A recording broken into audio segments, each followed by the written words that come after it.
This is a program on how to handle any objection. You're going to find that in the business, your ability to be able to work with people going to improve with your ability to be able to help them move forward and make decisions. And we've talked about that and talked about that. And one of the things that we've also talked about is the fact that objections are actually a good thing. I want you to start looking at objections not as something negative that occurs, but actually as something positive. The problem of it is, of course, is that we have some misunderstanding about what it is that objections really are. And so I wanted to talk about, what objections are and why are they good instead of bad, and how do we handle objection. And then I'd like to go over specifically some of the objections that you can expect to encounter with your experience of dealing with clients. But let's talk about first thing first. Let's talk about success with objection handling. Success comes, ladies and gentlemen, with your ability to be able to understand a few things. Let's talk about first things first. I want you to understand what prospects want. See,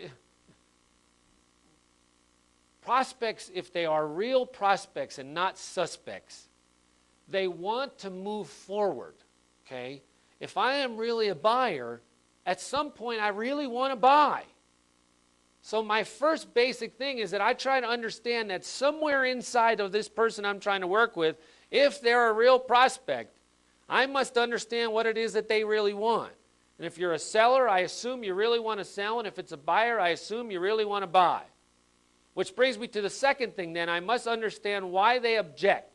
Why do people object then? If I really want to move forward, if I have a conscious desire to buy, why is it then that I'm telling you I need to think about it?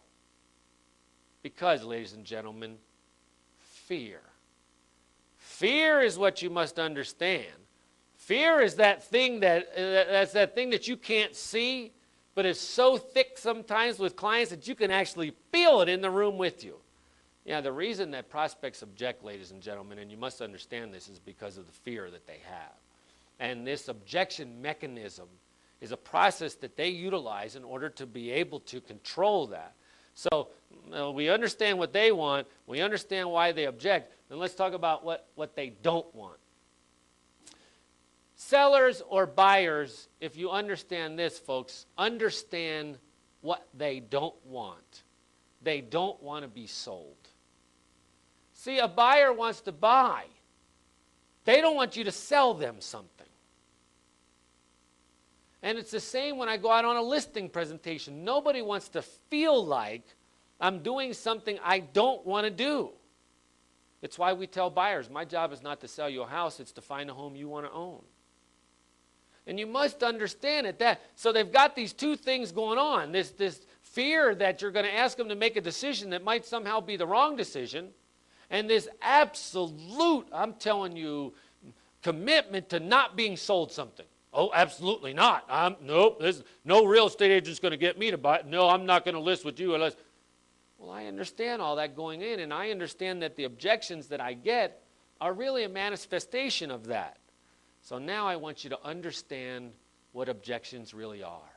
And there are three things that objections really are, ladies and gentlemen. Objections are going to be either one of these three things.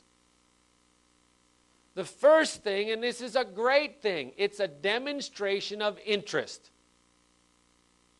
No interest, no objection. No objection, no interest. So when I get an objection, I'm going, ooh, this is a good thing because they're telling me, they're kind of giving me a direction here. Bill, we hate the carpet. Ooh, that's a good thing, my mind is saying. Ooh, that's a good thing. They like the house, hate the carpet. And that's what you must start to think in your mind. See, we get confused. But see, to me, I understand an objection to me is something good. That's really what I'm looking for because that's a demonstration to me. Seller says to me, well, you know what? You charge too much commission. Well, folks, if he wasn't considering me for the job, it wouldn't matter what commission I charge. So an objection is really an expression to you of some interest. Or it's the second thing. It's a question. I'll give you an objection because I'm not sure I have enough information here yet. I may be setting some sort of, excuse me, I may be creating some sort of question that I need resolved in my mind. It may not be a real objection I have. It may be me asking you for additional information. And once again, we see it as something negative, something that's going to stand in the way. And then the last thing, I call it a smoke screen. I frequently encounter this objections as merely a means of slowing the process, reducing the momentum. You're going to be out on a presentation sometimes when you could just tell the momentum is working in your favor, boy, and you know this is the right house and we're moving, and all of a sudden they get scared. And so they're going to start throwing smoke screens up there as their way to stall and slow down the whole process.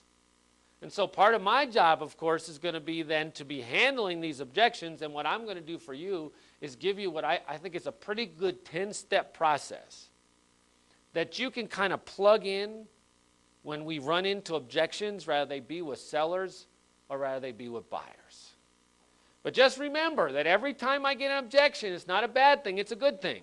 It's either a question, they're asking for more information, it's either they're demonstrating an interest, or they're giving me some sort of smoke screen in order to slow the process down.